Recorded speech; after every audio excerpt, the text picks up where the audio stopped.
All right, what's going on, boys and girls? Let me get this done, man. This video is going to take about 12 minutes, so everybody bear with me, okay? Proof of God again. I've done a few videos down below about proof of God. I want to do another one.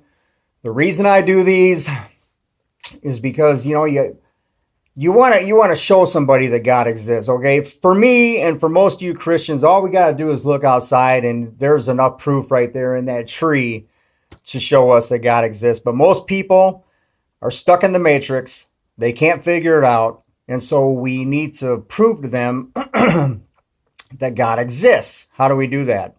Okay, now I can tell this guy across the street, well, it says in the Bible, okay, but this guy's never going to pick up a Bible. He doesn't care about a Bible because he doesn't believe in God in the first place. So that's irrelevant. It's not going to help this guy out, okay? Non-issue. So what I like to do is try to find ways to prove that God exists, okay, to help these people out, and get them out of the matrix if I can. So anyway, guys, last night, check this out. I'm laying in bed and I can't sleep. All of a sudden, I'm thinking about vocal cords for whatever reason, right? So anyway, I get on YouTube and I start watching these videos about the vocal cords. And all of a sudden I'm mind blown. Okay, God is bringing something to me here. Hold on now, pay attention. I'm looking at the process of speaking, okay, and how it's done.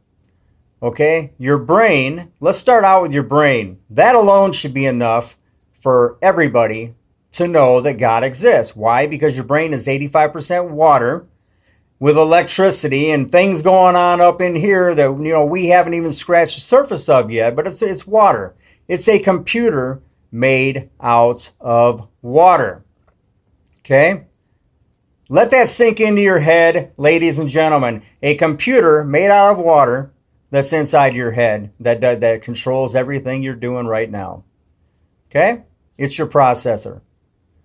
That alone should be enough to prove that there is a God. Okay? So God made the brain. And he's like, you know what? I like the way that brain works. I'm going to put it inside that bird. I'm going to put it inside that insect. I'm going to put it inside that fish. I'm going to put it inside all the animals. Okay, this is how God works.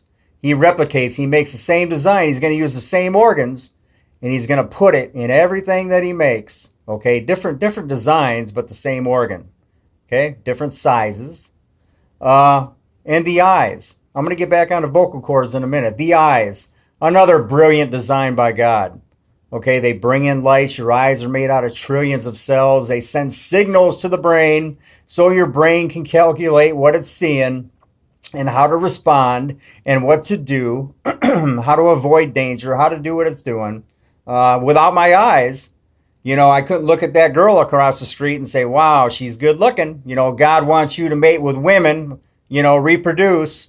But without your eyes, guess what? You're not doing it because you can't see them. Maybe you can smell them, but you can't see them. So God made your eyes, and God says, you know what? I like the way those eyes work.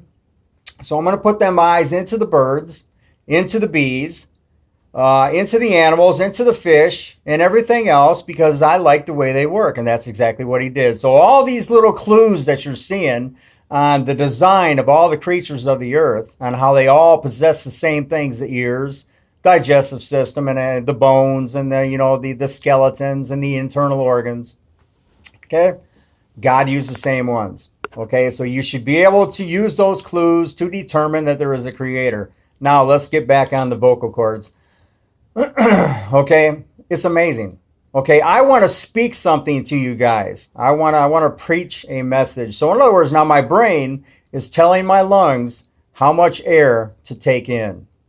So my lungs are going to take in air and they're going to push out air. So the air is being pushed out past these vocal cords, which in turn start vibrating a million miles an hour. They open, they close. Okay? And then your lips and your mouth and your muscles in your face are also part of it, your tongue. So your brain is sending signals to them and exactly when to move and how to move. Okay, if I want to raise my voice, then my lungs will push out more air. Okay, without my lungs pushing out more air, I'm not going to be able to raise my voice. Without my lungs pushing out any air, I'm not going to be able to speak. So the lungs have to be there for that. Also to deliver oxygen to your cells and on and on and on. Your whole body is made up of millions of whatever you want to call it. If one little thing in your body isn't working right, you're going to die. I'm going to get to that in a minute. Okay, so anyway, guys, and here's another thing that's going on inside here. That's just absolutely, you got a flap inside your throat. So as I'm trying to speak to you, that flap stays shut.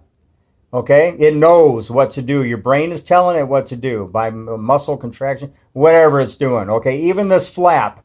Without this flap inside your throat, God knew you had to have it because you got a windpipe going down and you have your food pipe going down, and this little flap controls that. Okay, so as I'm speaking to you, the flap stays shut, so the wind comes out the vocal cords and, produces my sound. Now, as I'm chewing and drinking, the flap opens up so the water can go down into my stomach. Now, if that flap was not there, I would be dead. Okay? Every single animal has the same flap. God said, guess what? That flap is needed for everything I create. So I'm going to use the same organ in every one of my designs. Okay? All the rhinoceros, the giraffe, they got to bend down to get their drink. On and on and on. They all got that flap, which makes it all work. And without that flap, everything would be dead. You guys see where I'm going with this? You see how God is working here? Do you see it? Do you understand what I'm talking about?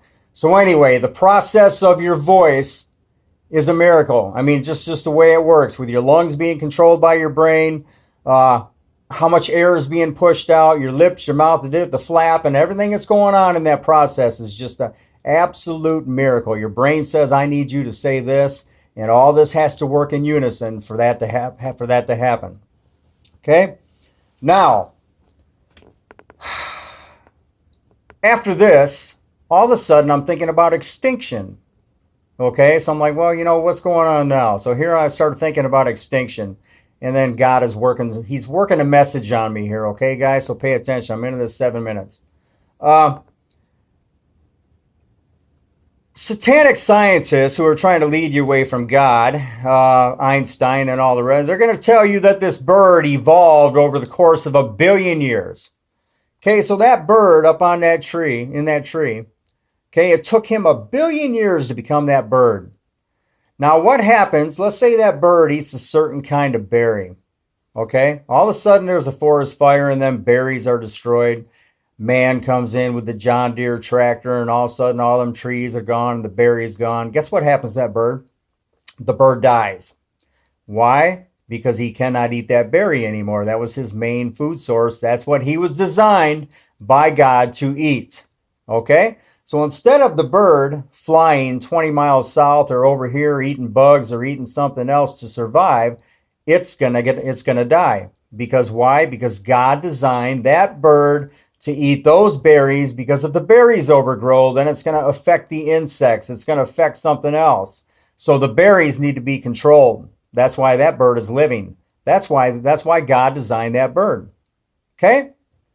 The oceans. If there's too much plankton, the whales are swimming around sucking up the plankton in the water.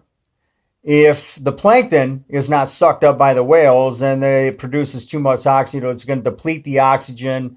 Then all of a sudden the coral reefs are going to die and all these fish are going to die. All of a sudden you got chaos in the ocean, all because the plankton is not controlled by a certain fish. Okay? You guys see how God designs the checks and balances of the earth. Okay, but let's go back to extinction. Okay, it took that bird 1 billion years to become what it did. It went through that whole process to become that bird. Then all of a sudden, you just take away one little part of its life and it dies. Okay? You guys see where I'm going with this. Doesn't make any sense, does it? Okay, the only thing that does make sense is the fact that that bird was created to control them berries. Okay? Literally. It's got free will, it flies around this and that, but it was designed by God to control those berries. Now it's extinct. It's never coming back. Okay? Now the berries are going to get out of control. Let's take a rhino. Let's take a black rhino. Let's say all the black rhinos die. They are now extinct. They're never coming back. Then the gray rhinos die. They are now extinct. They're never coming back. And then the other rhinos, the white rhinos die. They're all extinct. They're never coming back. So what does that tell you? That tells you that it didn't take them 1 billion years to become what they are, only to run out of a certain type of grass and then all of a sudden they die, okay, or whatever, okay? I know a lot of these rhinos are poached and things of that nature, but I'm just saying there's a lot of animals that just if you change their habitat one little bit, they're going to die. If the weather becomes too hot, they're going to die. Everything is just perfectly tuned. But I guess my point is tens of thousands of animals are becoming extinct over the course of so many years. They are not being replaced with new animals. Why is that? Because God created those animals to begin with in the first place. Okay? Well, let's say 10,000 animals become extinct. Okay, where's all the new ones sprouting up to replace those animals that, they should be next in line? They've already gone their course over almost 1 billion years, so they're waiting in line to spring up to replace these animals. No, they're not. Okay? Ain't going to happen. Once these animals are gone, they are gone. Why? Because they were created by God in the first place. They're not going to be replaced. You're not seeing new birds showing up on the trees every other day. Oh, that's a new one. That's a new one that just came up from the billion-year process. And on and on. You guys get where I'm going with that. So anyway, guys, it all started out with the vocal cords. God threw that at me, and I'm amazed at the whole process and how that works and how your body works. Again, ladies and gentlemen, your body is made up of millions of things that are going on. If one of those little things, shuts down or doesn't work properly, that little flap in your throat, if it doesn't work properly, you're going to die. Just even something as simple as that, But like I say, there's a million things going on inside your body that you're never going to see, that you don't even know about. Up in your brain, things that are going on to make it work that you don't even know about. But if one of those things disappear, you will die. And the same thing goes with these animals out here. So anyway, proof of God. That's what I'm trying to say. That's what I'm trying to convey with this message. Extinction. Vocal cords, the way things work, the way the brain processes. Your brain is 85% water. Once again, that should be enough to prove to people that there is a creator. You have a supercomputer in your head, and then it replicates itself. Every time that a new baby is born, well, there's that brain, and on with all the animals. All right, guys, I'm rambling on. All right, peace out. Take care. God bless.